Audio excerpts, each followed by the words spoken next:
Interesting. Yeah.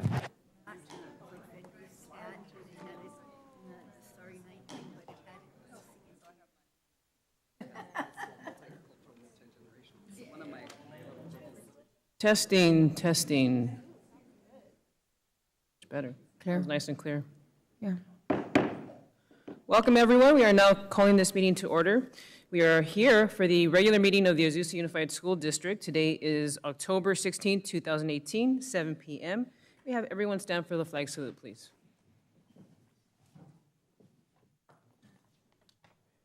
Art, ready, begin.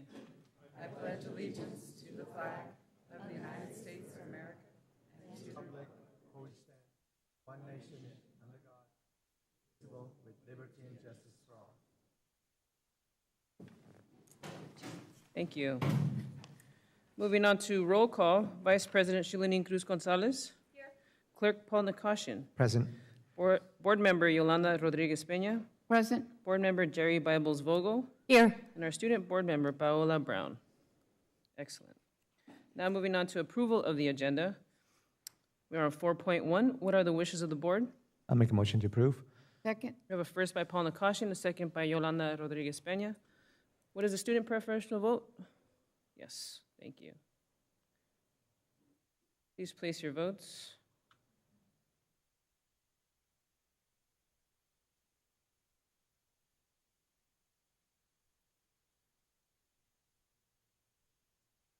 Motion passes 5-0.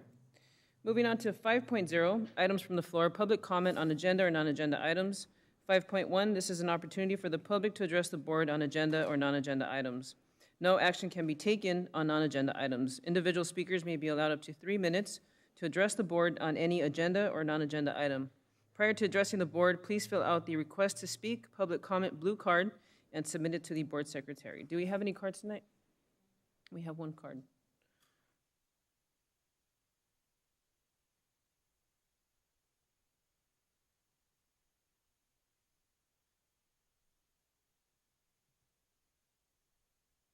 Thank you, Mr. Jorge Rosales.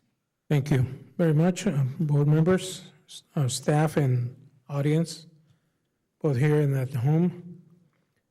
My name is Jorge Rosales, and tonight I'm addressing 3 items, beginning with 10.2. It deals with the GATE program. It would be advantageous to the public and to obviously myself, if you could explain what NN-AT3 means, what sort of screening it is. It's just noted there on the PowerPoint presentation, but it doesn't say what it is and what it does. Secondly, I noticed that one item was added to the agenda, 10.4. When I reviewed the agenda originally, that item was not part of the agenda, so I don't know what the procedure is. Once the agenda is published, I think you cannot amend it unless it's emergency or something, but I mean, arbitrarily, the item was added on tonight, at least from what I reviewed over the weekend and this morning. And then one last item is item 10.5. I wanted to take the rest of my time to commend Mark, who's implementing this playground improvement program, contrary to what Measure K, the way Measure K is being implemented, which I consider to be piecemeal. I believe this playground improvement program or initiative, it's very comprehensive. Why do I say that? Because it covers all 11 elementary schools. Okay. So there's 11 elementary schools, total of 25 playgrounds are being done. 9 of them are completed. Congratulations, Mark. 5 of them are under construction. And there's 11 pending, which will be done before the end of the year. That's quite an accomplishment. And I call that comprehensive implementation of a program. Most of the schools are getting 2 playgrounds, but there's 3 that are getting 3 playgrounds. So again, very well done, Mark. Thank you, sir.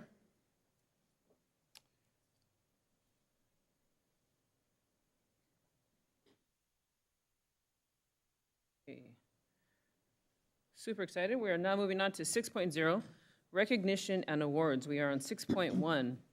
It is recommended that the Board of Education recognize the Gladstone High School Marching Band for California State Band Championship over at Whittier Union High School District Field Competition Awards, winning first place in band, first place in percussion, and first place in color guard.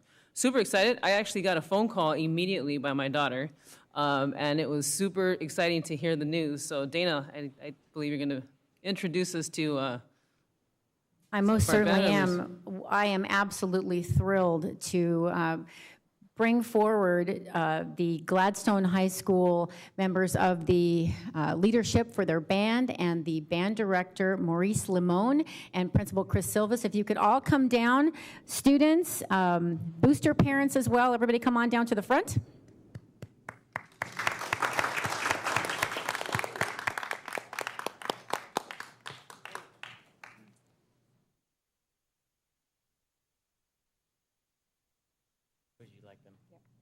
You know what, let's have them stand all along this way, how about that? Yep, go ahead this way, there you go. Take a crowd.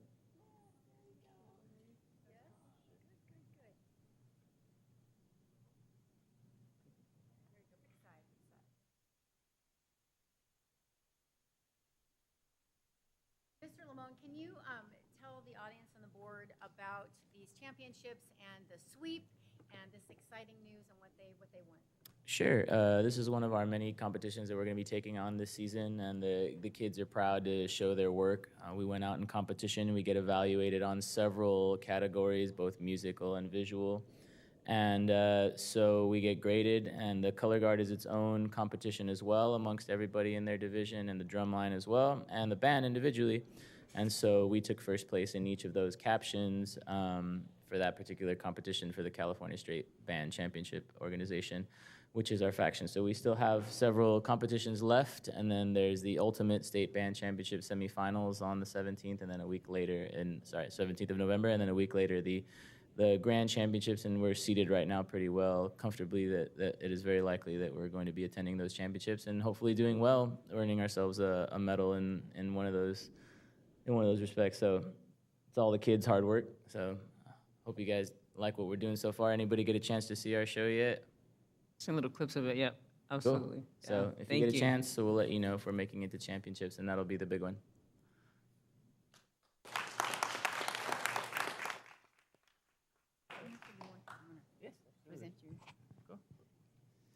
Okay, good evening.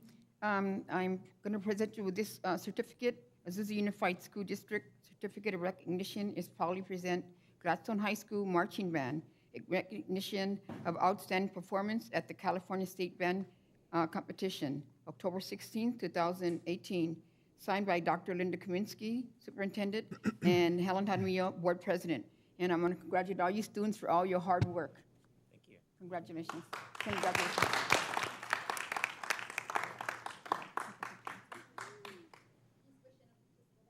Everybody squeeze in.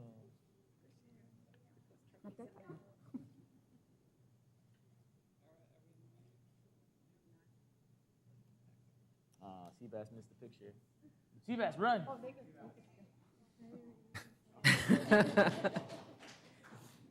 A nap. Fashionably late. Excellent.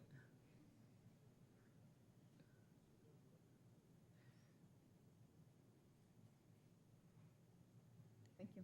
Thank you. Do any of your students have something to say about, are you a senior this year, or what grade are you in? Yeah, I'm a senior. You're a senior? How long have you been in band? 4 years. 4 years, okay. You have something to say here to the public about how much fun it was? Don't be shy, don't be shy. Right? How many hours of practice? So we practice twice a week from 3:30 to 6:30, and I was really proud of the band, seeing that they got first place, because I wasn't expecting that. And I'm just hoping that the rest of the season just keeps on going uphill. Yeah. Awesome. By the way, I'm drum major from the band. And then this is Manny, he's drum captain, and then the other drum captain, and color guard captain. So each of these awards, he's responsible for the percussion section, and they're responsible for it. So I don't know if they want to say anything. You have about something to say, young man? I just want to say that I'm really proud of our band, despite having our new director. He's great, but big man. You out pretty good over the summer. Oh yeah, it was really a roller coaster, moving from one director to another, getting used to or adjusting to his works, how he likes to run the band. But the band has taken it well, where we take everything in that he says, and it's really improving. And I see him really taking the band somewhere. Especially this year, I think we really have a good chance of making it to champs, making it a good placement this year. Wow, excellent. Well done. I just wanted to say thank you guys for recognizing us for the work we do, because it is a lot of work, and the band as a whole puts in 2 days a week, and the drumline actually puts in 3 days of their week, and we practice. It's just a lot of hours, so being able to be recognized for the work that we're putting in and like the time we're putting in, it feels good. So I just wanted to say thank you for that, and yeah. So how do you students feel on that cool band equipment van that you have? Isn't that beautiful? The trailer. I call it the van, yeah, right? Yeah, it's pretty You nice. kids deserve it. Thank you. Thank you. Congratulations. Can we have each one of you just come to the podium and just state your name and your grade? How's that? That way we get to know a little bit about you. Come to the podium. We want to hear you. My name is Magali, and I'm a senior this year. Awesome. Thank you. Don't be shy. I'm Kaylee, and I'm a senior this year too. Excellent. Who's next? My name's Emmanuel, and I'm a senior this year. My name is Adamary, and I'm a senior. My name is Celeste, and I'm a junior. My name's Alexis, and I'm a junior. My name's Adam, and I'm a junior. My name is Peter, and I'm a junior. Juniors. My name's Sebastian, and I'm a junior.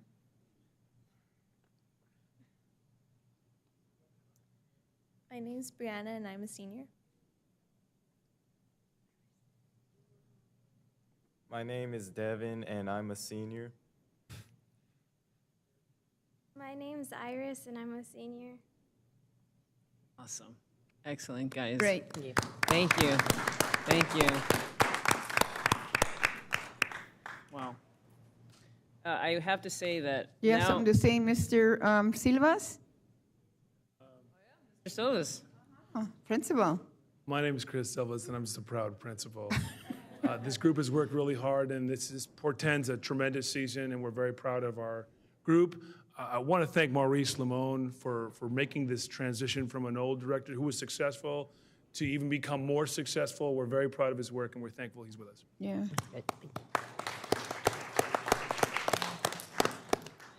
Say that now having a daughter in band, I never realized how much work and hours that you put into that. It's incredible. So keep it up. You guys are great, and thank you very much for representing Azusa. Okay. Right. Okay, so we're moving on. Comments and requests by the board. And we'll start with you, Board Member Jerry Bibles-Vogel. Welcome, everybody, and congratulations, ladies and gentlemen in the back. Gladstone, I appreciate that. I love a good drum line, so you had me at go. Okay, I went to the CLSBA while we were down, and there are so many classes working with bilingualism and English language learners, and the information that we get from these are outstanding. I went to one that just really stood out with me, and it was basically the anatomy and physiology of how your brain works, especially from trauma as a young child. So if you have a student who came over here from, say, El Salvador, where he just saw his grandparents shot in the front yard, that affects how they learn. And so when they come to us and we start educating them, teaching them English, it's more difficult for them to comprehend because the synapses in their brains aren't quite connecting. I could get really I'm a geek. And so I loved how explaining the different ways that we need to make allowances for those students, and especially our English learners, that could help them catch on faster and get more acclimated to school, because they enter almost in a PTSD state whenever they go into school, because it's run by adults who they don't trust because of other issues back in the day. So it was really neat, really interesting stuff. I'd also like to announce that the Military Academy Day, Congresswoman Grace Napolitano will be holding her Military Academy Day Saturday, October 27th at 8 a.m. is registration. 8:30 is the program. It's the West Covina Senior Citizen Center. And basically, if you have a student that's interested in going to the academy and they have the grades and they have the leadership, the school leadership, this is a perfect program for them not to have to pay for take out loans to pay for their education or for their college. All they have to do, they have 4 years in the academy and then a 6-year enlistment with being an officer, which every NCO knows and every private knows that's what you want to be, as an officer. So if you have any students that are interested, please go to this. And I had called Angelica about, I went to Ramona High School in Riverside, and they have an announcement program that they do on Facebook every day. They tape the children, the students, and they have a little skit, and it's funny. I love watching it. And I'd like to see us implement that in all our high schools, to where you get your ASB lined up and they do the announcements, and it's really cool, kind of cute. Anyway, that's it. Thank you. Thank you. Mr. Nakashian? All right, so one more time, just congratulations to the band in Gladstone for the awesome work that they've done. I just wanted to announce that it's finally here, the first Azusa Girls Leadership Summit that's going to happen on November the 10th, titled She Creates a Life She Loves. It's geared towards empowerment and leadership discussion. So it's a one-day event that's going to happen at the Azusa High School. And essentially people who are interested to sign up, both middle and high school girls, to be part of this whole summit that's coming up in November. So it's free to participate, and we encourage teachers and community members and students to be enrolled in this. So it's a day of workshop sessions that includes empowerment coaches that's going to talk about some of the social issues, personal issues relating to women that face today. So it's an important event. It's a result of our own Marissa Herrera, who got a funding through the Kenyan City Foundation. So hopefully this will be an ongoing annual event. And again, it's on November 10th. So please join. Thank you. Thank you. Charlene? Thank you. One, I just want to say the upgrades on the microphone in this room are amazing. So thank you, City Council. But just a couple things. I really enjoyed attending many of the Golden Days events, especially starting off with the fun bicycle ride at 7 o'clock in the morning on Sunday, followed by a 5K. But it was really great to go to events and see a lot of engaged community members there participating. So that was very enjoyable. Although it was a little sad that the Golden Days Parade was canceled on Saturday. But I think first time ever. But you know, that's that's what happens. So I just want to mention a couple other things. I participated in Walk to School Day at my son's school, Longfellow. So on October 10th, we got to walk around the block with little kindergartners or preschoolers and transitional kindergarten students. So that was a lot of fun.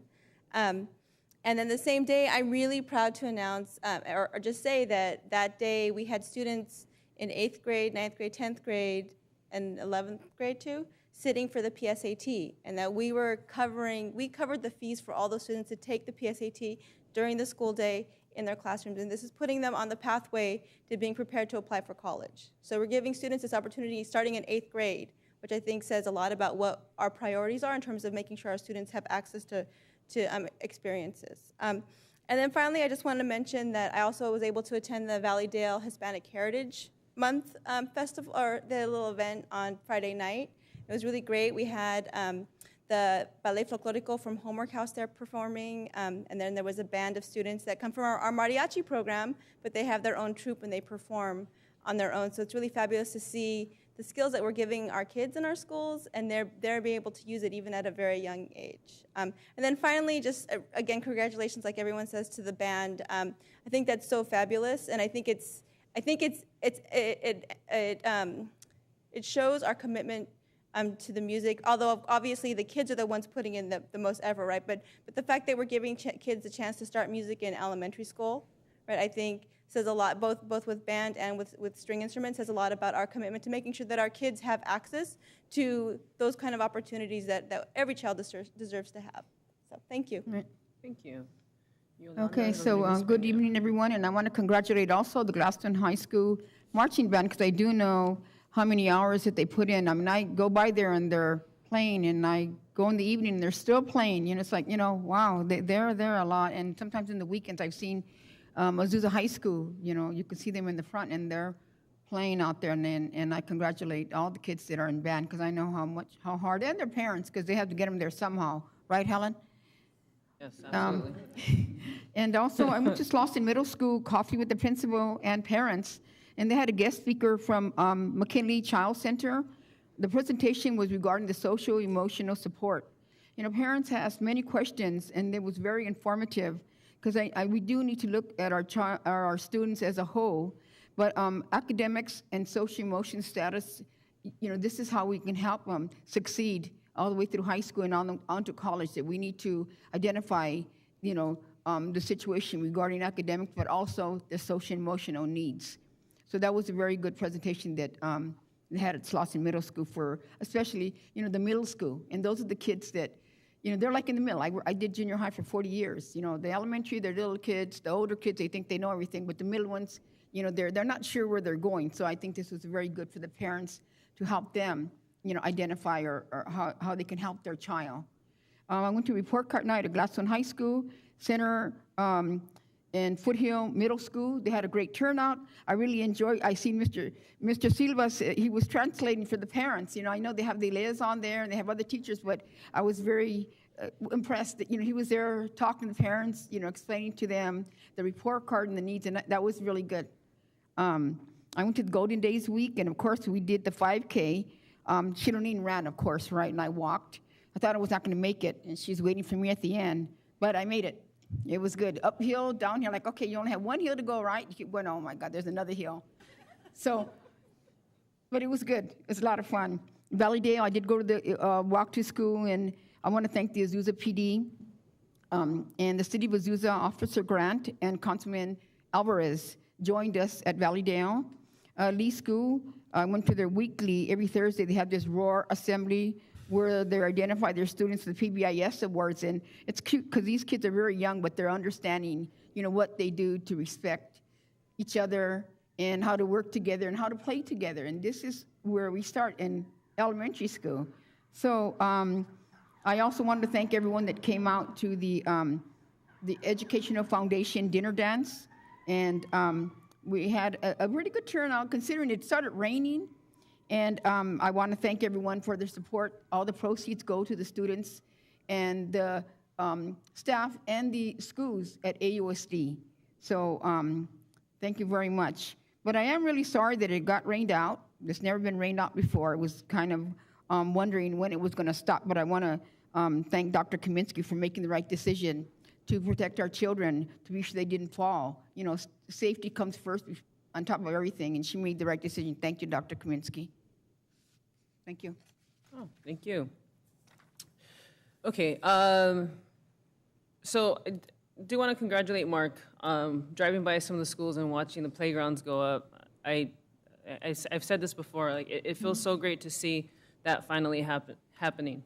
In addition to that, looking at all the other construction, and I know tonight we're going to be getting a little bit of an update in terms of Measure K, but what I really like to do tonight is thank the supporters of Measure K. I can remember coming here to a city council meeting, and we had students and we had people from the community come out here and voice their support of Measure K, what they wanted to see for their schools. And I hope, as a parent, if you're watching, if you were a part of that process, if you were door knocking, if you were out there trying to gain support for Measure K, really stop and thank yourselves for what is happening throughout our schools. We know that we'd love to see things happen faster, but there is a process. And so now that we're watching everything go up, I know I tell my kids, and they're kind of, they're a little bit removed from that whole process now that they're older, but to go back and remind them, you had a part in that. You had a part in making that happen because they were right next to me, door knocking and making sure that their little voices were heard. So, so if you were part of that whole process, teachers came out, principals came out, people were helping. You really thank yourselves for that, because without that, a lot of this stuff would take years, decades to get done. So, so thank yourselves. And that's it for me. I know we're moving on now to comments and reports by student board member, cabinet, and superintendent. So Paola, you have the floor, young lady. For Sierra High School, October 17th, coffee with the principal, parent room, 9 a.m. to 11 a.m. October 18th, great shakeout drill at 10:18 a.m. October 29th, Day of the Dead art show, room 4, 8 a.m. to 2 p.m. November 1st and 2nd, final exams, minimum days, 8 a.m. to 12:15 p.m. Gladstone High. October 17th, Achievers, senior items, center quad, 12:20 to 12:50 p.m. October 18th, great shakeout drill, 10:18 a.m. October 19th, blood drive at Gladstone High School Gym, 8 a.m. to 2 p.m. October 23rd, College and Career Fair, Gladstone High School Gym, 6:30 to 8:30 p.m. October 24th, Fall Choir Concert, Gladstone High School, Little Theater, 7 p.m. October 25th, Financial Aid Night, Gladstone Library, 6 p.m. to 8 p.m. October 26th, JROTC Spooktacular at Ellington, K-8, 5 p.m. October 27th, band at SCBC Field Tournament, Westminster High School. October 1st, Link Crew Conference, Pasadena, 7 a.m. through 1:30 p.m. November 3rd, band at SCBC Field Tournament, Riverside Community Center. November 5th, band at SCSB-OA Field Tournament, Covina District Field.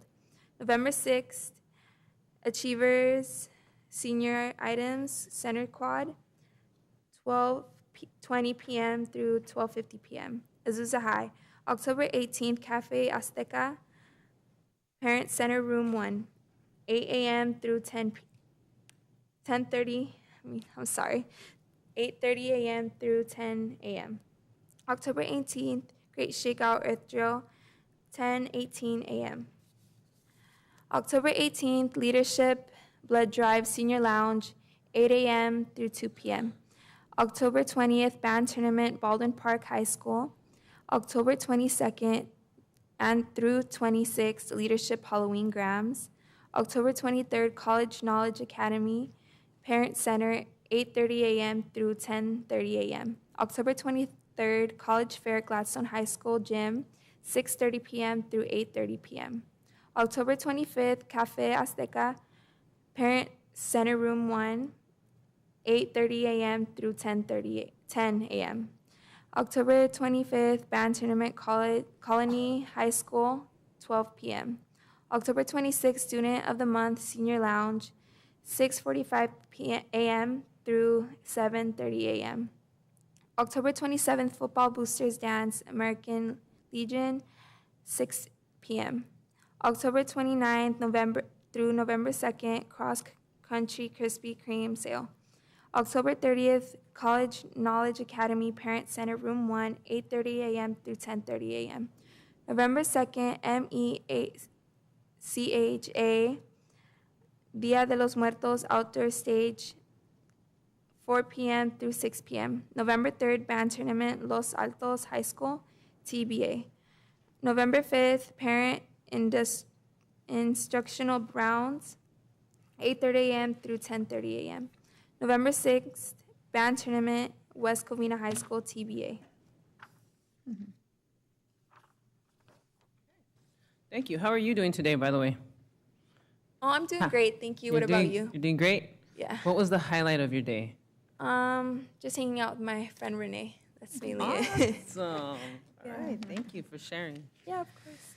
Okay, we'll start with you, Mr. Bomarito. I want to thank everyone for the positive comments on the playgrounds, but I want you to know it wasn't me. I didn't put them in. It took a whole team of the district office to get that going, your support from the board. But I do want to give a special thanks to Darren, who is out there making sure things are going correct, being installed correctly, any of the issues that we've had, which have been plentiful, with underground piping that happens to be right where we're digging or right where a pole is supposed to go, and getting those rerouted quickly. Robert has been out there making sure that that happens. So special thanks to everyone for making these projects happen. Thank you. Thank you, Darren. Mr. Ortega. Hi, good evening. I just wanted to let the board know and the audience know that we held our first parent advisory committee, which we call the PAC Plus here in Azusa. That happened on Friday, October 5th. This is the first of 5 meetings that are scheduled for this school year. We do want you to know that the way our parent advisory committee is comprised is we do have representatives from each school site, parent representatives from each school site. On top of that, we have parent representatives from some of our subgroups. And then on top of that, we have representation from our associations that sit on that as well. It was a packed house. It's the largest group that we have seen, and so we're really happy about that. This first meeting was about team building, about calibrating and establishing the purpose of the PAC Plus, going over timelines and what the year looks like and what they've committed to by being on this committee, and then an overview of the local control funding formula and the local control accountability plan, better known as LCFF and LCAP. And just want to give a special shout out to Jennifer Edick Bryant, who is our director of LCAP and Metrics, for really organizing and executing an excellent day that went really quickly. So thank you. Awesome. Thank you. Dr. Kaminsky. Good evening. Lately, I've been visiting schools, meeting with staff, with teachers, and with parents, and today I happened to meet with 2 parent groups, one at Magnolia and one at Gladstone High School. And in all of the meetings with the parents, they're eager to hear about things like what we've been building, the construction that we're doing, as well as how our students are doing academically. But I also use that time to do 2 things. One, listen to them, to whatever questions they have, and do my best to answer them, but also to share with them what we're doing in the classrooms with the CALI program, and letting them have a real-life demonstration of how we help our students think, pair, and share about complex issues, or as we call it, complex think, pair, share. And so they get a chance to try it out, first with a very easy-to-answer question that's not complex, and then switching to something that's much more complex. And the parents are usually very excited about it and really understand that in this day and age, it's no longer enough for us to give our students work that is pretty easily doable, but rather we need to push them, we need to stretch them, we need to prepare them for a future that really is very different from the future we faced when we were 18 years old. But the parents understand that, and they were very excited about it, and we kept nodding, saying, yes, this is much more complex, and it is true. Life is complex, so let's prepare our students for it. So it was a good meeting. Thank you. Wonderful. Thank you. Now moving on to 9.0, report action of closed session matters. We are on 9.1, student matter, final settlement for Office of Administrative Hearing, OH case number 201-8080141, student number 18-19-0108. What are the wishes of the board? I make a motion to approve. First by Yolanda Rodriguez Peña. Item 9.1. I'll second. Second by Shalene Cruz Gonzalez. Please place your votes.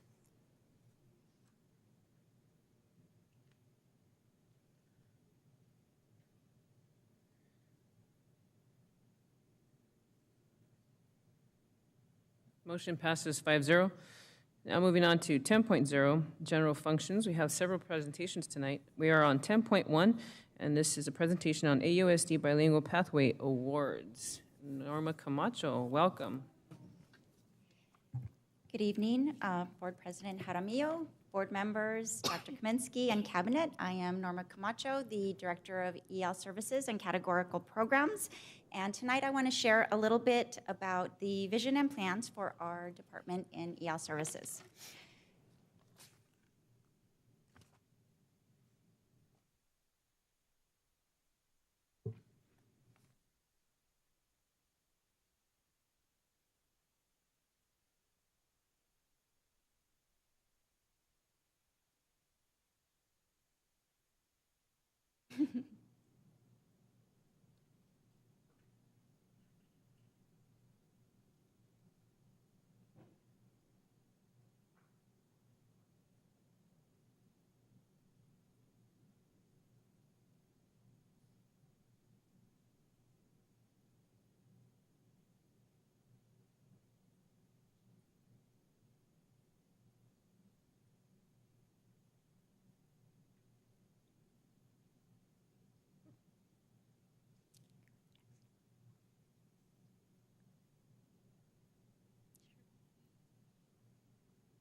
I want to begin by framing us and the vision and mission for our dual language program and the emphasis on preparing our students to be bilingual, biliterate, bicultural, and prepared to be global citizens. It's important to shift our focus from looking at English learners from a deficit point of view to looking at how their language and their culture contribute to our schools and our classrooms.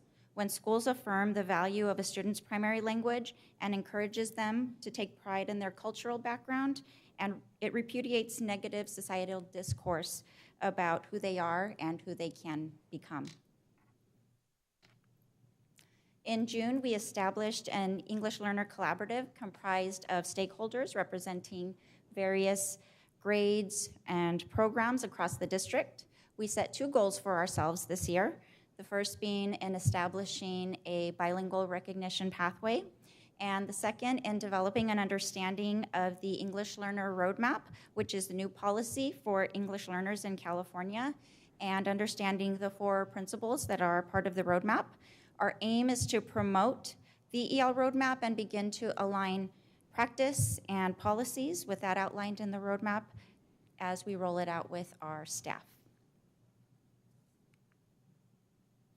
The collaborative so far has developed a system for a bilingual pathway awards.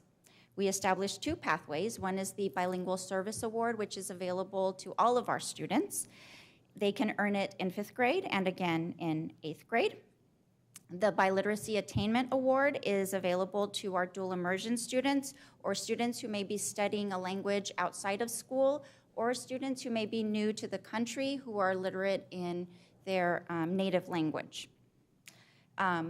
The Biliteracy Attainment Award will begin with our preschool dual immersion students receiving a certificate that recognizes their path on the road to biliteracy, and they can then continue on to earn the award again in 5th grade and again in 8th grade.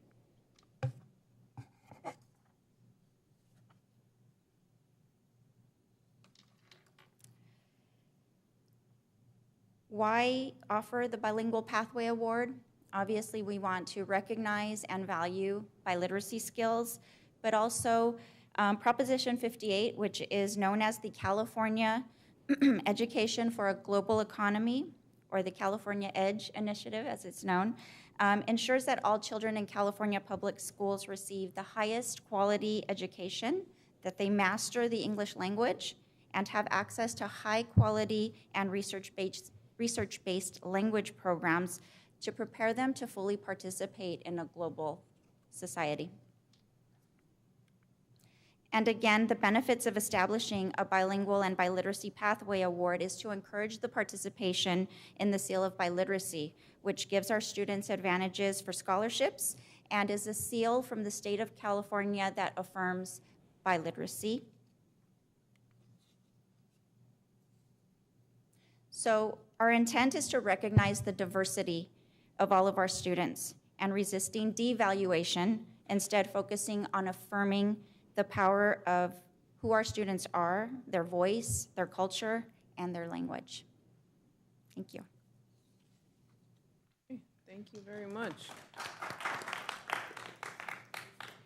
Answer questions.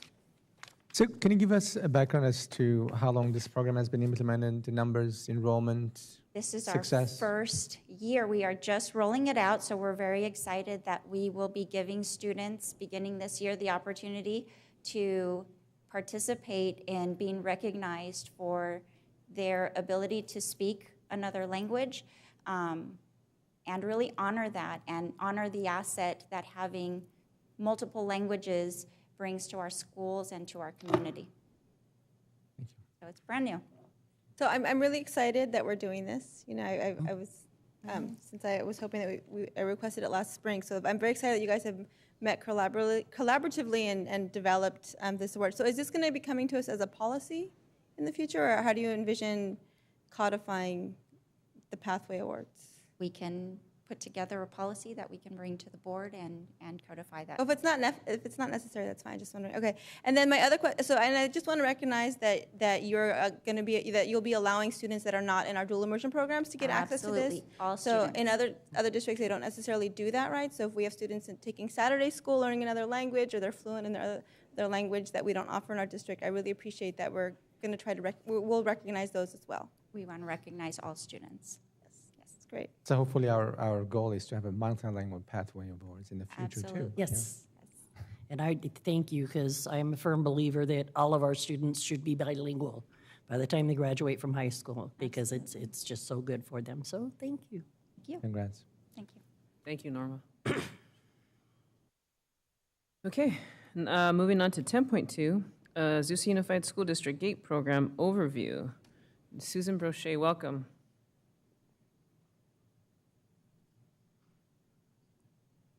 Good evening. Good evening. Board and Cabinet and Dr. Kaminsky and everyone out here. I'm going to give you a brief overview of the GATE program. Is there something special just in the middle? Just the middle? Gotcha. All right. Perfect. I'm going to give you a brief overview of our GATE program here in Azusa Unified. We have a number of students, grades 3 through 12, that have been identified gifted, elementary, middle school, and high school. More importantly, we have GATE coordinators at each one of the schools, including Sierra, and that's significant because that provides those students with very specialized advisement, counseling, and assistance, as well as their teachers.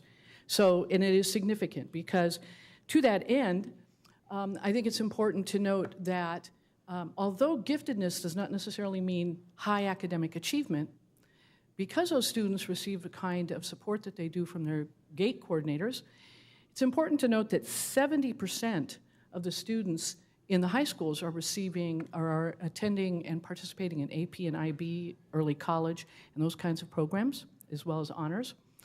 In addition, 34% are in the CTE programs, and 14% receive identified study skills assistance in AVID. And I think it's important to note that at the middle school, the average GPA for the GATE students is 3.28, which is significantly higher than the average across all the other middle schools. And at the high school, their average GPA is 3.48.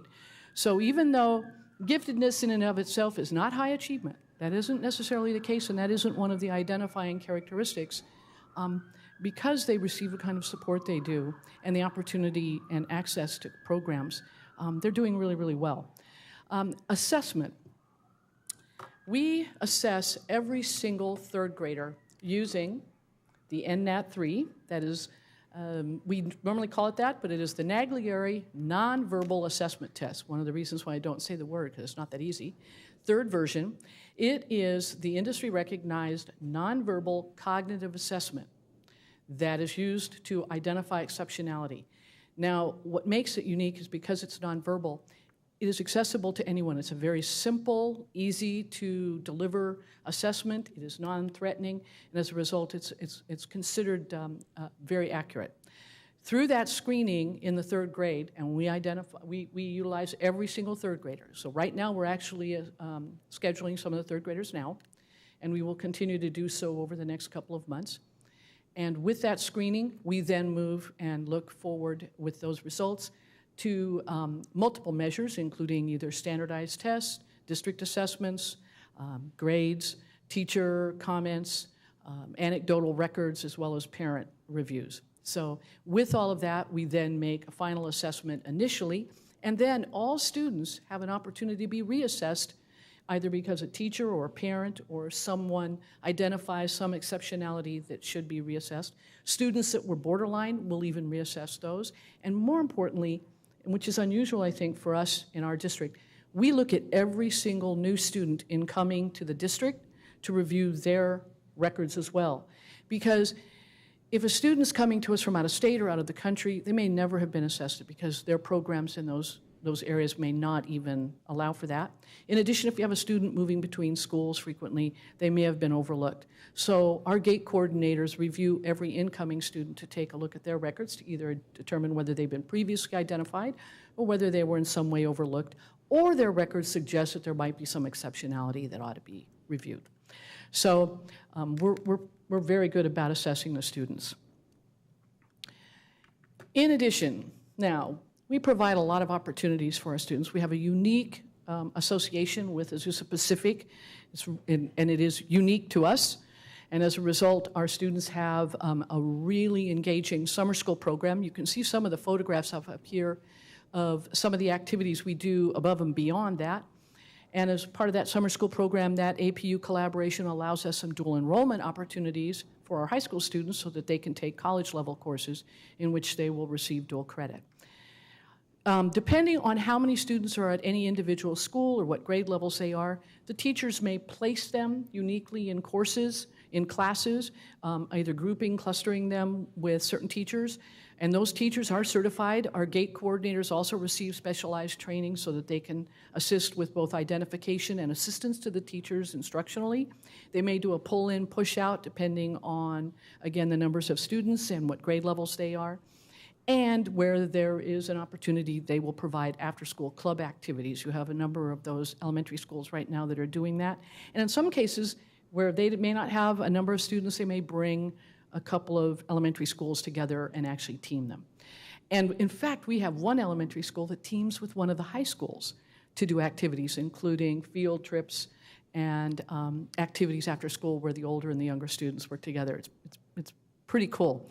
So the key piece, though, and I want to point out, the best part of our GATE program is that the children pay not one dime. There is no expense to them. All the resources they receive and everything that happens, all the activities they attend, there's no charge to any of them. This is a truly unique opportunity for our students. So with that, are there questions? Yeah, I have a question regarding Sure. To identify the students that are incoming, do they look at their CUME folder or their report cards? It would be all of the above, because because the key piece of GATE assessment is that it is not any one assessment. And in fact, the board measure that the board policy you're going to see tonight actually has modified some of the language to incorporate all 7 of the key areas, including visual performing arts, that, again, giftedness is not necessarily a high academic achievement. It could be any one of a number of things. So with that said, you have to use a lot of multiple measures. Right, and I'm not sure on an enrollment card, I haven't seen one lately, I would say, but at the enrollment cards that we had at the Garvey School District, it'll say, any special programs, GATE, we'll say special ed, so we can identify them faster. If they've had a because the CUME takes right. maybe 30 days, sometimes depending where they're coming from. Exactly. Correct? If they're, and we just enrolled a student very similar to what you're describing, who had an identification on his enrollment that indicated he had previously been in GATE identified. We're not going to reassess. However, we are going to go into his records when we find them and try to find everything. And to be honest with you, we didn't have complete records on him. It did not appear that if he was previously identified, that they passed any along those records. So the reality is we put all those records together so that we would have a file. Should that student transfer somewhere else, he now has a complete file with assessments and grades and anecdotal records and comments from both parents and teachers. But do teachers. you know, in the enrollment card, do they specify if any? Sometimes, not always. I'm talking about our enrollment card that we have now. Oh. This is unified. Does it have a space where it says a parent can circle if their child was GATE, if their child was special ed, if their child, just like I'm saying, to identify them quicker? Do our enrollment cards have that? You're talking about when a student enrolls to us. Yes. The answer to that is yes. That's how Okay. I knew that this student Great. had previously been identified. Oh, okay. Thank you. I'd like to say that I was the MGM back in the 60s. That's what they used to call it, right. And just seeing the improvements on collaboration with other school districts, because I did get lost. And I just think that's very important, especially in high school. They didn't figure out until my senior year. So it was, I really appreciate the work that you're doing, because it's such an opportunity for kids to just keep them going. Can you address the classroom and teacher support element and where we are on that?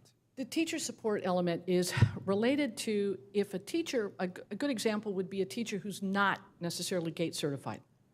And it may happen because we don't have a lot of GATE students in that particular grade level at that school. It is usually going to be at the elementary where that would occur. When that happens, that teacher, particularly if they're fairly new at having a GATE student, they may not necessarily know what's the best thing to do. Because giftedness can demonstrate itself in some very interesting ways.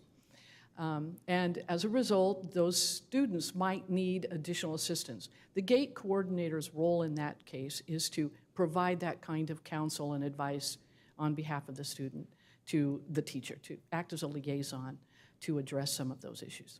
Thank you. Any other questions or comments? Thank you. Actually, Susan.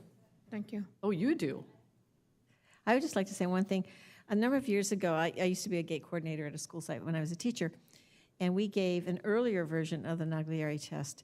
And sometimes people wonder, well, how can you tell from something that doesn't require the kids to read or do math how talented they might be? And interestingly, you can do it because it's a visual representation that requires students to really think, to solve puzzles, basically. Mm-hmm. So it might start off very simply with maybe 3 squares. One's red, one's blue, and the student has to decide, maybe a very young kid, that the next one should be, goes red, blue, next one is red. It's a pattern, so they start off very simply with patterns. But it goes up from there. And I actually one time even took the adult version of it, because I was just probably a glutton for punishment at the time, and did pretty good except until I got to the last 2 questions. The second to last question, I struggled with, and I can't remember what the pattern was, but eventually I solved it, and when I solved it, I realized that that was actually an algebraic question that I had to solve through pictures. Mm-hmm. The last question, I never got the answer, but I recognized it as a calculus question. So it really does get up to very high level thinking and reasoning on the part of students, but done in a way that allows any student, whatever language they speak, how well they read, how gifted they are in math, to approach it from the view that really says, how are they thinking about it? Can they think and reason? So it's a Yeah, very the interesting test has, it works for EL students, it works for special ed students, and it is leveled based on grade and age, so that if we have a student come in as a middle schooler who's 12 in the 7th grade, they're going to get a slightly different version of it than we would give to a 2nd or 3rd grader. Excellent. Do we have any other questions or comments? Thank you, Susan. All right. Appreciate it. Okay. We're now moving on to 10.3, long-term gains, the 2015-2018 Achievement and Progress Report. Dr. Kaminsky. Good evening. You'll recall that last week we talked about the increase in our students' achievement from the year 2017 to 2018, the one-year gains, and they were substantial. We made much greater gain than the statewide average, both in language arts and math. So that was nice to see those results. The next question, though, is was that just a one-year gain, or is this a pattern that's been happening over time? And the assessment system that we use here in California is called the Smarter Balance Assessment Consortium test. Began in our state in 2015. So now it's 4 years into this. We have results from 2015, 16, 17, and 18, and we really can start to look for trends and for patterns to know how our students are doing and if we're going in the right direction. Next slide, please. So tonight we'll talk about the students who meet or exceed the standard on the California Assessment of Performance and Progress, or the SBAC test, as well as how well they're doing in getting ready for college and career. But looking at it on the long-term lens from 2015 to 2018. We did see this slide last week. If you see on the right-hand side, that does show the gains that our students made over a 4-year period. That's the green bar. We gained 8.33 points. The statewide average was much lower at 5.88 percentage points. So good job. That was language arts. Let's go to the next slide. And you'll just see, as we look across, the green is the results in 2015. The rust-colored is 2018. And you can see that at every grade except 8, our students have made significant gains. English learners are about at the same level, partly because that's a changing group of people. As students progress in English, they move out of that into the next group called RFEPs, or reclassified fluent English proficient students, who are as fluent in English as a student who is in first language is English. And we can see that those students have also gained. They're doing much better. They're actually doing better than students overall. If we disaggregate, we can look at different student groups. Foster and homeless students are important groups for any district to look at, but our state hadn't been collecting the data until just recently, so we can't really compare them. SWD is students with disabilities, and again, that's a group of students who by definition are still on the beginning end of their learning journey. Students, could you go back for a second? SED is students with economic disadvantages, and you can see they've made good gains, as well as, of course, all students together. Next slide. This is looking at the racial and ethnic groups, and again, we see strong progress among every single one of our significant racial or ethnic groups. So that means all students, when you average them, but when you look out at each group individually, you also see they're making significant gains. And we saw the achievement highlights from last year, at the last week we saw that, or our last meeting, but now we're looking in the growth slide, long-term growth from 2015. Top school in our district is Dalton Elementary with 22 points gain in just 4 years. Our statewide gain in just 4 years in language arts is about 5 points. Dalton grew 22 points. Right behind them, Paramount, Mountain View, Powell, Lee, Magnolia, Ellington, and Murray. Our elementary schools are just doing a fantastic job of raising student achievement in a very short time. Next. And these are some of the highlights. Well, these are kind of a recap of what we said. Increase in points, we're doing much better than the state in terms of raising student achievement. All of our groups are doing really well. All the grades, except grade 8, we still have to work on that one. And you can see the schools that are just doing outstanding work. Let's go to the next slide, please. And now we're talking about math. And on the right-hand side, the green is the growth that we have had in math, and the rust on the far right is the state's growth. So we saw last time that we got greater growth in the state in just a 1-year interval comparison. And now what we're seeing is that that's not true just 1 year. It's over a 4-year period that our schools are outpacing the state in improving student achievement. Next slide, please. And here we look at all the grades, and again, we see the same little pattern. We really do need to look at 8th grade. Next slide. Our same pattern with our English learners. As they get reclassified, they're achieving, increasing their achievement, and they're doing better than all students. Next slide. And looking at students with disabilities, low-income students, and all students, we see some nice growth there. Looking at our racial and ethnic groups, again, all groups of students in our school district are moving ahead. This is something to be really proud of. And then the growth that we got over the last 4 years. In math, Paramount is number 1, 22 points. We had Dalton with 22 points in language arts, Paramount with 22 points growth in math, followed by Ellington, Powell, Lee, Magnolia, there's Dalton still, and Mountain View. Good job. And a quick summary, let's just move on. And then the state is starting now to call out separately the performance of high school students. The 11th graders are tested. And the reason for that is the federal government has asked the state to really include the state's academic results for 11th graders in its college and career indicator. So what you see here is significant growth in language arts and in math at both Gladstone High School and Azusa High School. And if you look, for example, you see Azusa High Language Arts, ELA is English Language Arts, nice gain. Gladstone High School, a nice gain. California, statewide average, flat, no change in 4 years. We're not like that, we're gaining. We're lower in math, but again, we're gaining, whereas the state is still flat. College graduation is high, and it stays high, and it's much higher than the state average. A to G completion means those courses that students must complete if they want to even apply to attend a California State University or AUC. And you can see the increase in the last 4 years, and the percentage of students at Azusa High went from 27 to 44% of the students completing the A to G requirements. Gladstone, just a little bit below that, and California from 43 to 47. So Azusa High right now is almost at the statewide average on A to G completion. That's a huge jump from 27 to 44 compared to the state, which only gained 4 percentage points. We are gaining at a much faster rate. AP results. Again, you see at Gladstone a great increase over a 4-year period. They actually had a high. Now, 2 years ago, they actually had 77% of their AP students pass their exam. It's an all-time high. Their 63 is the second all-time high for them, and they're now at the state level for them for the average. The SAT results. This is the test the students take to apply to college, and over the 4-year period, scores are going up. If you looked at state results, the average is about 500, and it's been at about 500 for many, many years.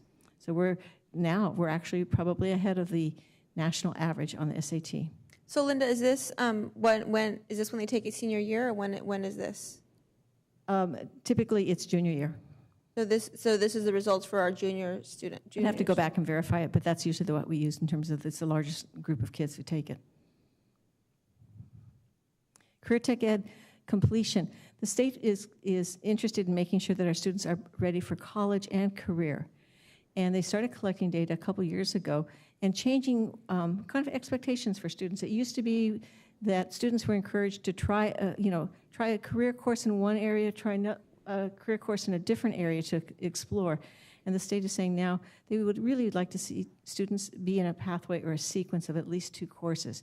So 2 years ago, only 16 students in our school actually did that pathway, because at that point that wasn't part of our expectation or the state's expectation. But as the state is changing that expectation, we've refined our courses to create more of these pathway sequences for our students.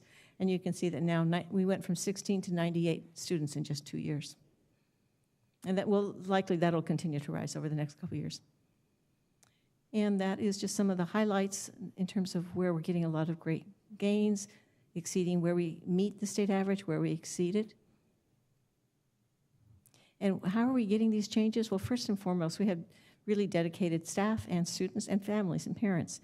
The staff, in terms of the work they put into learning about our standards, learning about what it takes for us to raise achievement among the students, both in language arts and math, have really provided them access to new thoughts, new ideas, and new strategies that are working with our students. We've raised graduation requirements. We've increased the availability of the A to G electives for our students to take. We offer summer pre-AP courses.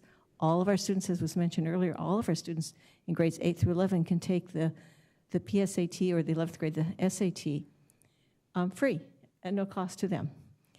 And we've created programs. We had the advanced placement, but now we have the early college program with Citrus College and IB program at Azusa High and Career Tech Ed courses at both of our high schools, actually all 3 of our high schools, and the enrollment in them is increasing. So AUSD, work hard, because all you need to succeed is right here. Thank you. Great, thank you. Do we have any questions or comments? I do have a question. If you go, just going back to that, the pathway completers for career tech education, right? So that's 98 is a number of students completing. Do you have a sense of the percentage of? I mean, how would we even look at percentages to see like how many kids that are enrolling in CTE are actually becoming completers? Really, this is probably the first legitimate year to really take a look at completers, to begin to start thinking about a percentage, because it wasn't, our classes weren't structured that way. The state wasn't asking for that before, so it would have been unusual that a student necessarily would have taken it. But the other thing is it's a minimum of 2 classes. Some programs require 4 years to demonstrate that you've gotten completely through the pathway. So are we going to start looking at like senior year data and like seeing if they've enrolled in CTE and how many have been completed? And that feeds into the state's college and career indicator as well. So we'll be using that as a metric? It's not a standalone metric. It connects to other metrics such as how well the students do on their SBAC assessments. Right. No, but I'm saying internally. Yes, absolutely. All right. And then the other question I have for you, so I appreciate the work that's gone into making sure that our CTE courses are now pathways. So are all of our CTE courses now aligned with pathways, or are there still some that are not aligned? Let me call Susan up here. Way in the back there. Come on down.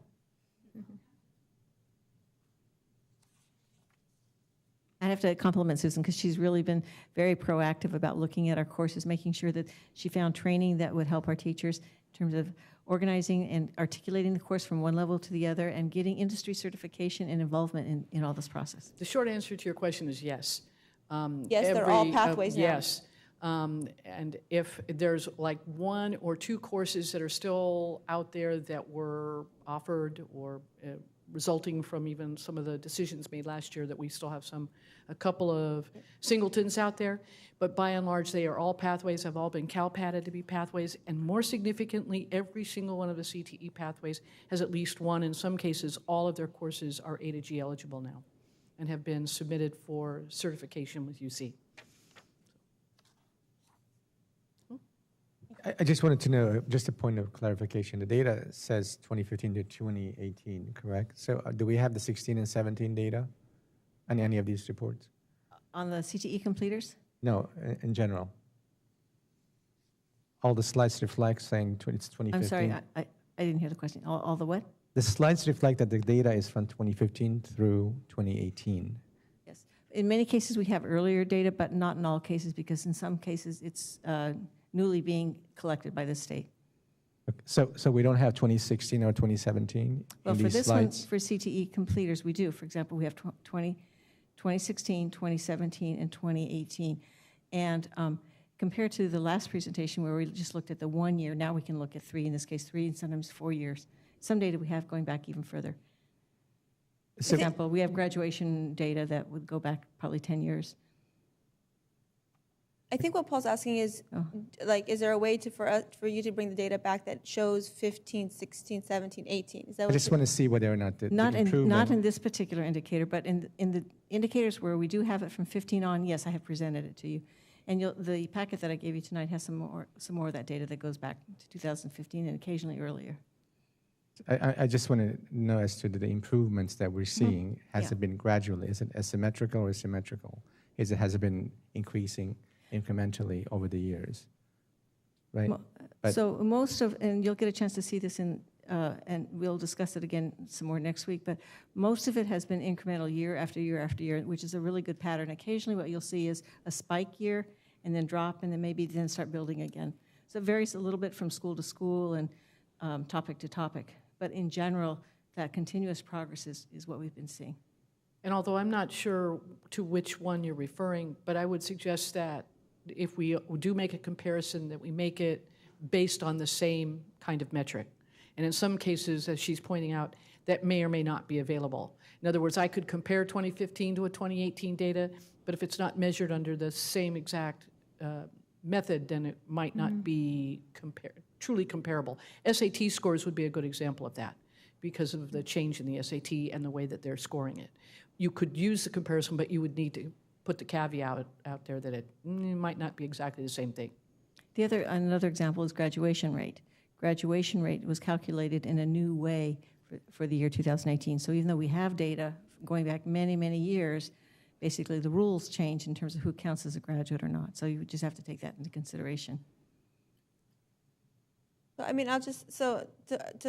what I'll say is in reflection of this data, I want to recognize all the hard work that's gone in, especially with the educators in the classrooms and the lifting of rigor. And I think you see that especially like at the high school with the English results. I see that. But I also want to make sure that we're also looking at the overall and understanding that we still have a long way to go, right? We're seeing these great growths, and I really appreciate that hard work.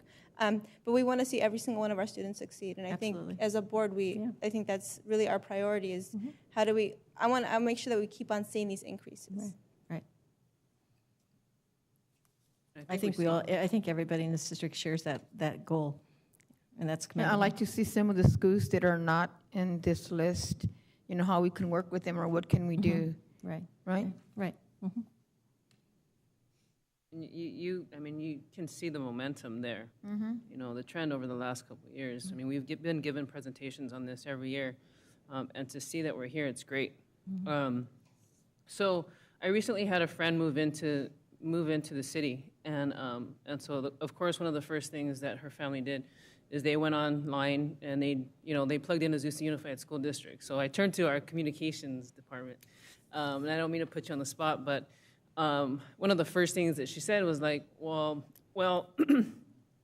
test scores are really bad in Azusa, and I know that there is a lot of outdated information out there, a lot of outdated comments and so forth, and ratings. So how do we counteract that now? How do we flood like the online system, Google? How do we do that to get this information out there so that when somebody moving into the neighborhood, that's the first thing that they see? Well, I know Lika has been working on that. I loved your presentation last board meeting. Yeah. And I know you have something ready to go. I know she's been posting things around, so come on up, Lika. Part of it is figuring out where this information is at, where the outdated information is at. If it's on our website, that's an easy fix because we can easily put some of the slides from this presentation up. Linda's last superintendent's message was about the test scores, and that went out through Peachjar. It was on social media. But if this information is on external sites, so I know there are sites where people can rate schools and things like that. I can search, and I've found some of those, but if there are those that I don't know about, if you guys can let me know what you're seeing out there, then I can go in and I can update things. A lot of the pages that are out there, you are able to own. And so a lot of what's happening is if I don't know they're out there, I can't go and own them. So other people are just putting in whatever information and comments they want. But if we can own it, then we control the information. But I agree that we can definitely do probably a lot more in terms of maybe video presentations or infographics that are easy to understand and in multiple languages so that parents know and hopefully prospective students know the strides that we're making when it comes to test scores and things like that. And her comments about external purveyors of information, one of the biggest challenges has actually been our own state and our State Department of Education. Typically the information on their website is at least a year old, if not sometimes 2 years old. Mm-hmm. They're very far behind, and they have actually been trying to improve that, and this is the very first year ever where the graduation data is available before the end of the year after the kids graduated. But right now it's only available to us. It's not yet available to the public. It'll be available to the public in December. So that means basically 6 months after. And that is a major improvement over what we've had before. And I know our state is committed to trying to keep things up moving and getting data out faster. But it's an ongoing process, and a lot of the information is just not available to anybody because of the timelines at the state level. One thing I have noticed, I'm sorry, that Angelica's been doing which I thank her for. That, of course, Facebook is not the place to be sometimes because a lot of stuff, well, not a lot, but it's negative. And sometimes I really appreciate her responding. She's actually responding to answers or questions that people do have to make clarifications.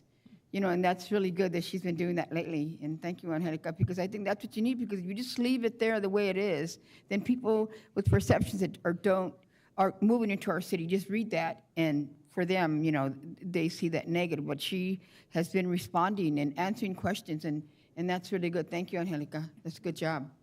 And I think that I know you have a great plan.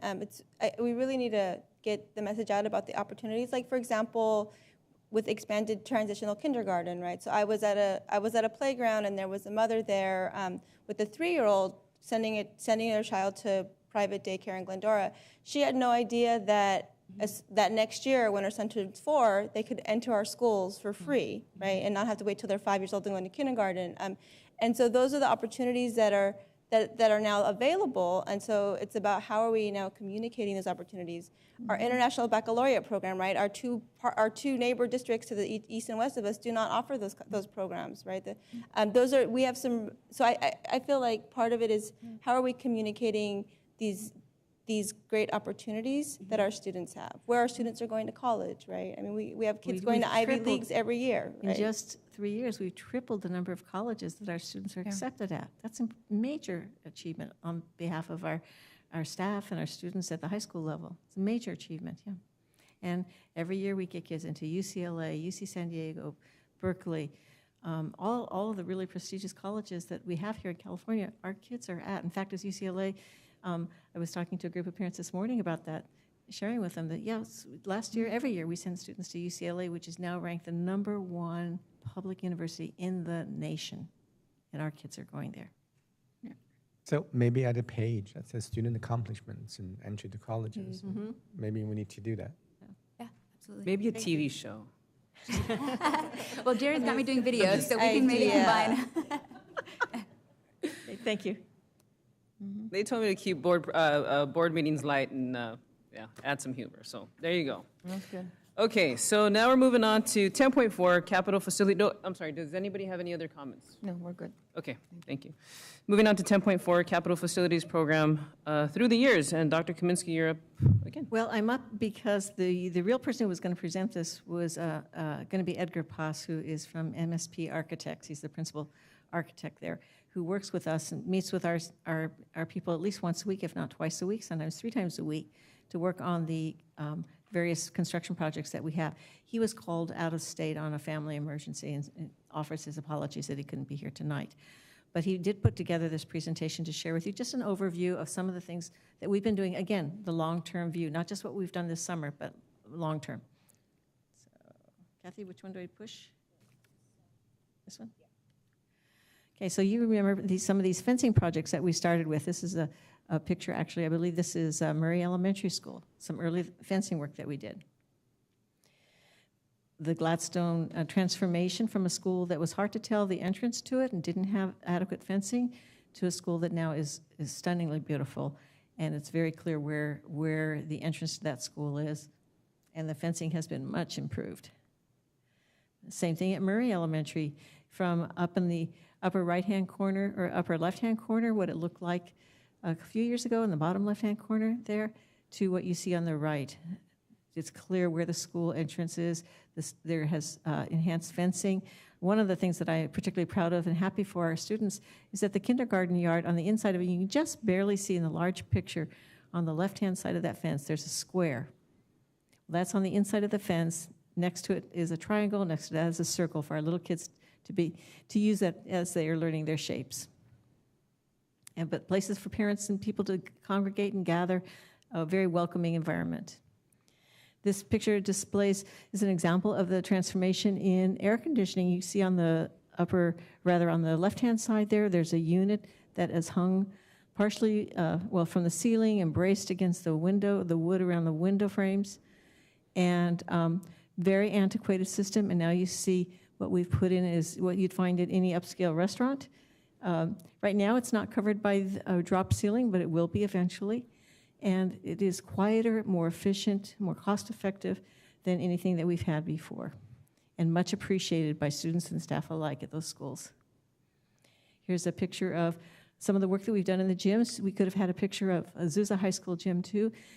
These pictures are showing the air conditioning that was brought in there, and I was talking to some folks today, remembering a former board member, Burke Hamilton, who whenever we talked about any sports events that took place in the gyms would always say, yes, the air-conditioned gyms, when they weren't.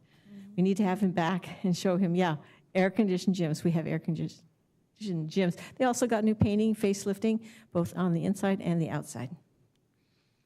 This is Ellington School, where we expanded the school as it was transformed from a K-5 to a K-8 school. New buildings were added and put in a place that really makes kind of a village concept for those upper grade students. You can see from the outside on the left and the top right to the interior of the classrooms. The middle picture there on the right is their multipurpose room where the band practices or where larger activities take place. And then the bottom picture is an example of a classroom. Dalton got some work, as well as other schools, Slauson and Center, underground utilities, which we know from having visited ourselves, there is a lot of dirt underneath that pavement.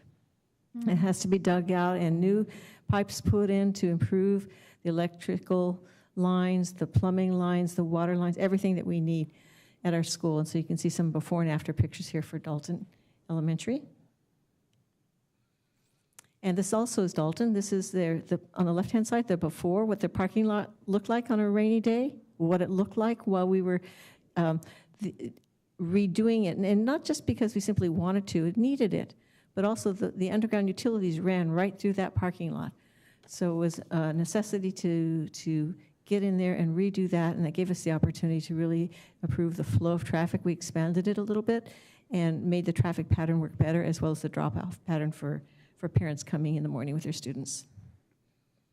We're very happy about what we've been able to do with our kitchen at both Slauson and at Azusa High School. Here's an example of one at Azusa High School, where you can see in the upper left there were boxes and boxes stacked up. And now we have the appropriate equipment and space to offer students and staff what they need to provide a nourishing lunch. You can see a kid there taking his time looking at what the choices are and really doing that with state-of-the-art equipment and displays for him to select from. This is a rendering or a drawing of the proposed track and field project that will be coming probably later this year, we're hoping. This field will accommodate both football and soccer. The track is a little bit larger than what we've had, which will facilitate regional meets. And right now, we're building it in such a way that we're leaving space for bleachers in the future and lights in the future, too, in a future phase. Yes. Why is there not one for Gladstone High School? We have one for both. Oh, I know, but it's not in my packet. These are just samples. This is just a sample. Okay. Okay, but yes, Gladstone High School's getting one, too. Don't worry. They're both getting the same product, really. And they're both excited, too.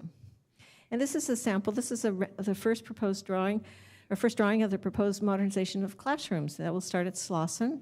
And up at the top, you can see a side view looking basically out windows that maybe let's say they face the north.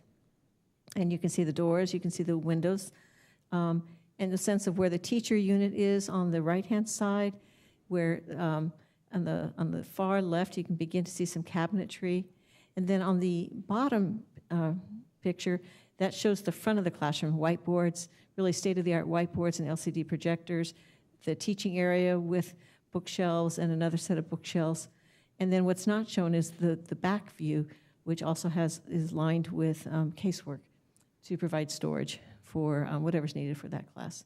So the architects are working right now. They're drawing plans up, just sketches right now. They'll be taking them to the school actually tomorrow to show first the staff and the administration what are some of the things that they are thinking of, and then listen to them in terms of what they think, what they believe they need for their school. And it'll be a conversation back and forth until the drawings are finalized. And then, so where does Center School fit into this? it'll be a timeline. What the board had asked before is that we start with the middle schools first in terms of the progress. So we did start with Center first. We were able to start the classroom work with Slauson sooner than Center because the underground utilities were completed somewhat sooner. So then Center would be next, and then we'd go to the 3 elementaries. But in the conversations, is it you're going to have separate conversations with Slauson and Center? I mean, so is there? We've actually already had conversations with staff around options such as what kind of flooring do they want, what are they thinking about. The last time I spoke at Slauson, I actually encouraged folks to go over and take a look at Ellington.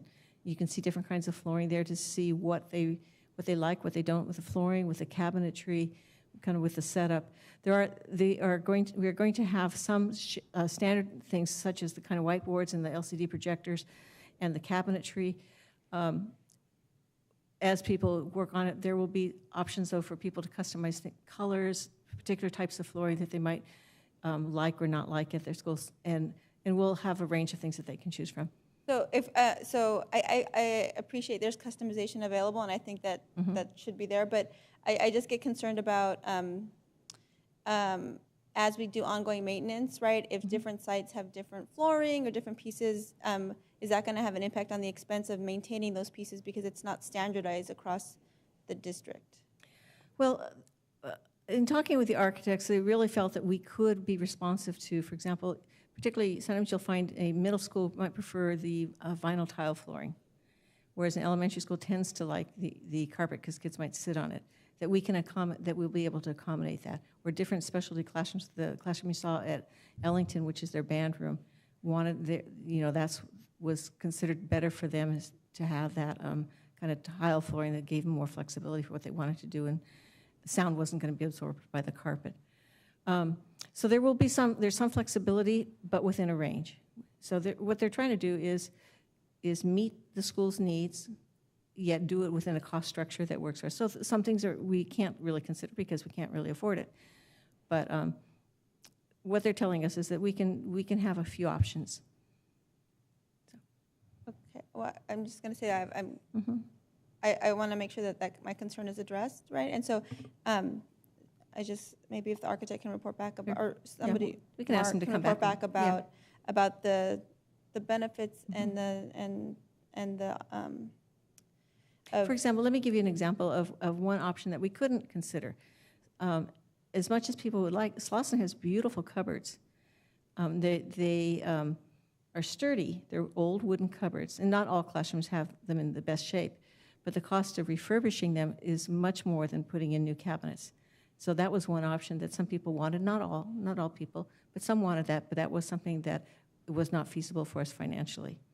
Another option was some schools are thinking they would rather have built-in cabinets versus cabinets on wheels. And if the cost is comparable, then they'll be able to choose one or the other. And so we haven't gotten to the point of deciding that yet, but right now, Slauson has said they would like to have the built-in cabinets, so that's what we're working towards. And what we're doing for both, we did for Ellington and we'll do it for Slauson, is we actually got an upgraded product because, as you know, the books are very heavy, and we want the cabinets to hold up. And so we have found a supplier that for a minimal cost increase provides us a better product. We did that for Ellington, and so that's what we're doing for other schools that want that too. Also, when you mentioned staff, are the staff football coaches included in this design for the high schools?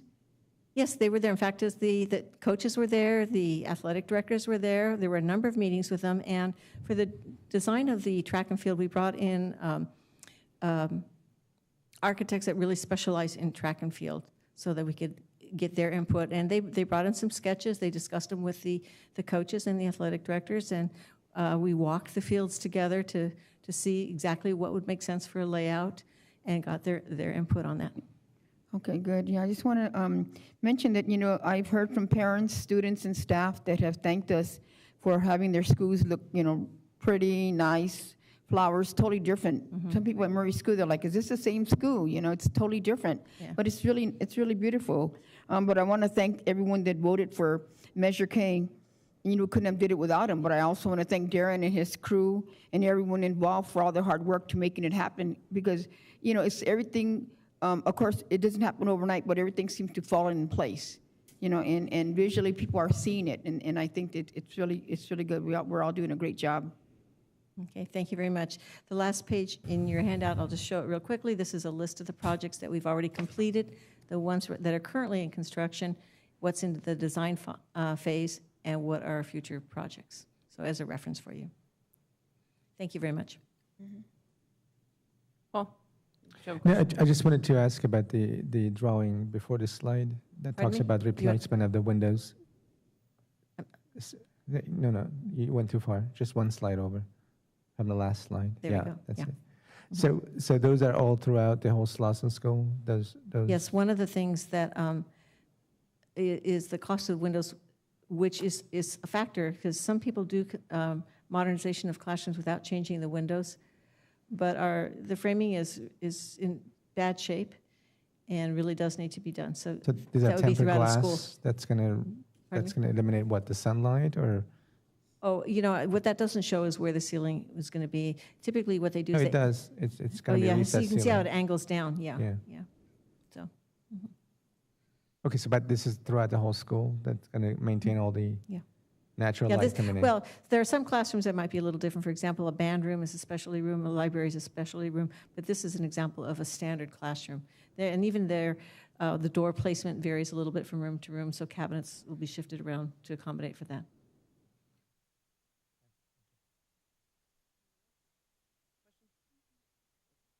Very much. Okay, now moving on to 10.5, and we have been dropping in on this subject all night. Playground Improvement Initiative. Mr. Bomarito. Thank you. So Azusa last year allocated some resources to be able to improve our playgrounds, and I wanted to give you a quick update. So if you could go to the next slide. Some of our playgrounds are already up and running, and our kids are already playing, having fun. We were unfortunately unable to have a grand opening at one of our sites that wanted to throw that, but they're going in quickly, on schedule, on budget, and I just wanted to say thank you to the board and thank you to MOT to being able to react so quickly with kind of all the small issues we've had around them. And then to share with the public, because we've been getting questions, when is my playground coming? So Kathy, if you could go to the next slide. I wanted to kind of show the schedule as of where we're at right now. So we have Magnolia just completed. We have Gladstone Street completed, Powell, Hodge, all completed. And then you can see kind of the sites that are ready to go. Jenny from Mountain View gave me a call, and she's amped about her playgrounds, and they've already looked at the staging area and have it set up. So it's very exciting to go in and see the community's reaction. But I wanted to give a special thanks to you and to MOT for making this happen for us. Excellent. I walk past Hodge with my dogs, and I see this new equipment going in, and it was just absolutely awesome. And it replaced the equipment that I played on back in 1969. So it's so nice. Some of it's still there, but it's kind of cool. It's really nice. Thank you. No problem, and hopefully this will be around for another couple of decades. Okay, do we have any other comments, questions? Okay, thank you. Moving on to 11.0 consent calendar. 11.1, all matters listed under the consent calendar are considered by the board to be routine and will be enacted by the board in one motion in the format following the last consent calendar agenda item. There will be no discussion of these items prior to the time the board, staff, or the public request specific items to be discussed. If discussion is requested by a board member, that item will be removed from the consent calendar and will be considered separately. The superintendent and staff recommend approval of all consent calendar agenda items. Do we have any items that wish to be pulled tonight? Seeing none, I make a motion to approve. We have a first by Shalini Luz Gonzalez and a second by Jerry Bibles Vogel. What is the student preferential vote? I approve. She approves. Excellent. Please place your votes.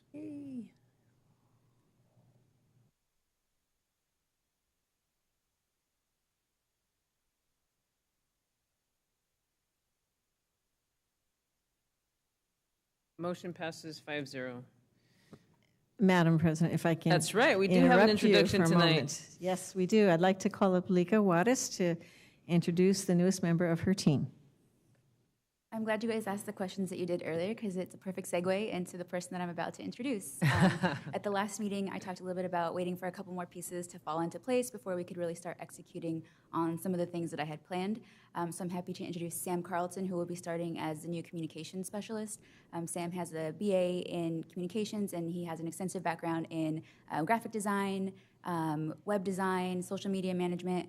So I think he's really going to be an asset to what we're trying to do in terms of elevating public perception of the school district and just flooding every channel that we can with information and pretty looking information at that. So I'm happy to introduce Sam, and I'm happy that he is going to be getting started with us tomorrow morning, bright and early. So happy to have you. Yep. Congratulations, please. Yeah, I'm Sam, and first of all, I want to just say it's been such a blessing to be a part of this school district already, and thank you to everyone that's made me feel so welcomed. It's been a great experience. I'm thoroughly impressed with everything that the district's doing, and tonight's presentations are a testament to that, and I'm looking forward to helping the district grow even more. And like you said, Vice President Cruz Gonzalez, even making sure that those resources and opportunities for students are being made available to the public and to parents, and so that the district can keep growing the way that it already has. And so thank you for the opportunity. Excellent. Congratulations and welcome. All right, thank you. Okay, we're now moving on to 14.0, Human Resources. 14.1, approve the tentative agreement between the Azusa Unified School District and the California School Employees Association, Azusa Chapter 299. What are the wishes of the board? Make a motion to approve. First by Paul Second. Nakashian, a second by Yolanda Rodriguez Peña. What is the student preferential vote? I approve. Please place your votes.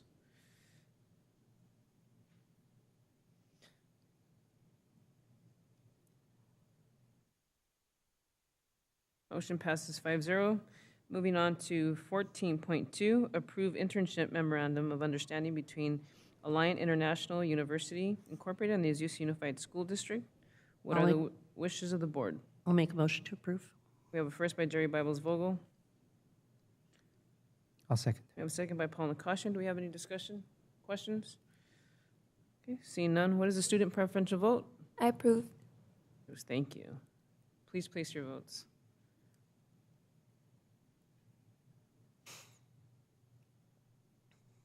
And the motion passes 5-0. Moving on to Business and Finance, 15.1, approve notice of completion for HGM and Company Incorporated for the Phase 2 fencing improvements at Gladstone High School and Murray Elementary School. What are the wishes of the board? I make a motion to approve First by 15.1. I'll second. I have a first by Yolanda Rodriguez Peña and a second by Shilanin Cruz Gonzalez. Do we have any questions, comments? Okay, seeing none, what is the student preferential vote? I approve. Approves, thank you. Please place your votes.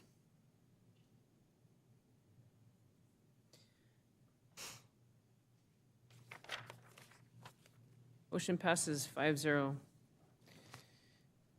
Moving on to 16.0, policies and bylaws. 16.1, these are first readings. Board policies regarding personnel. New board policies, BP Administrative Regulations, AR, and Exhibits E, BP 4112.41. Employee drug and testing, AR 4112.42. Drug and alcohol testing for school bus drivers, E 4112.5. Criminal record check, E 4112.9. Employee notifications, BP 4114. Transfers, AR 4117.11.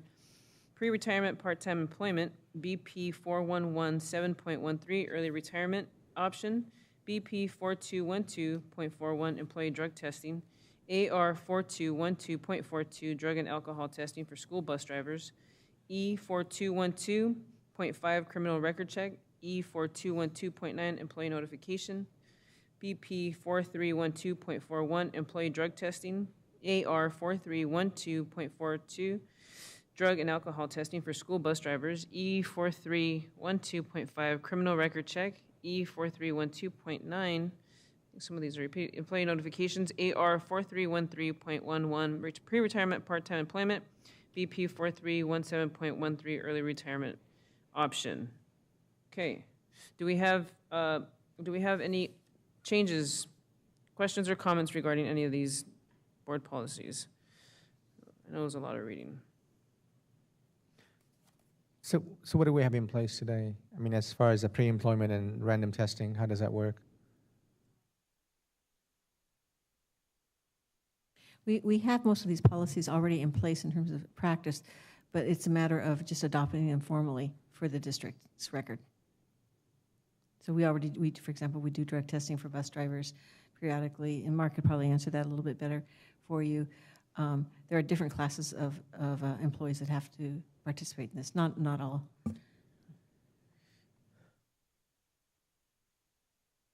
So the first one that talks about this to sensitive positions, what are those, aside from the bus drivers?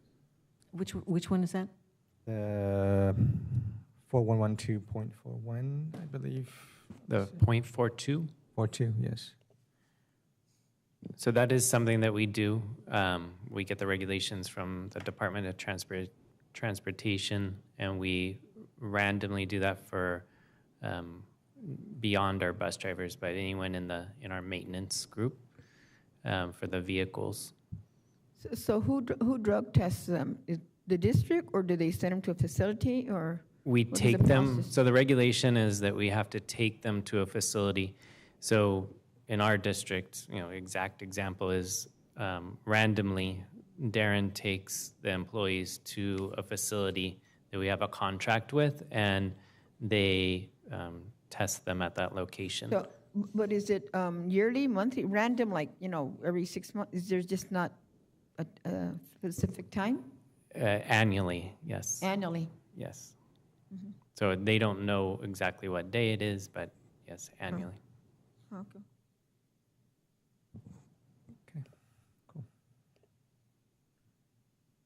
Comments, questions, changes? Okay, thank you very much. Moving on to 16.2, first reading of board policies regarding students. New BP 5116.2, involuntary transfer, amended board policy, and AR 5117, interdistrict attendance. Any questions there? Changes? Okay, seeing none. Moving on to 16.3.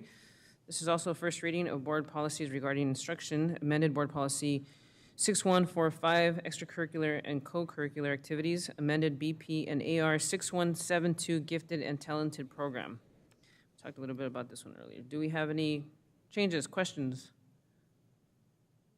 Seeing none? Okay, that brings us to the end of our meeting tonight, everyone. Thank you very much for watching. Thank you very much for being here. This now adjourns our meeting. It is approximately 8:42 p.m. Please drive home safely.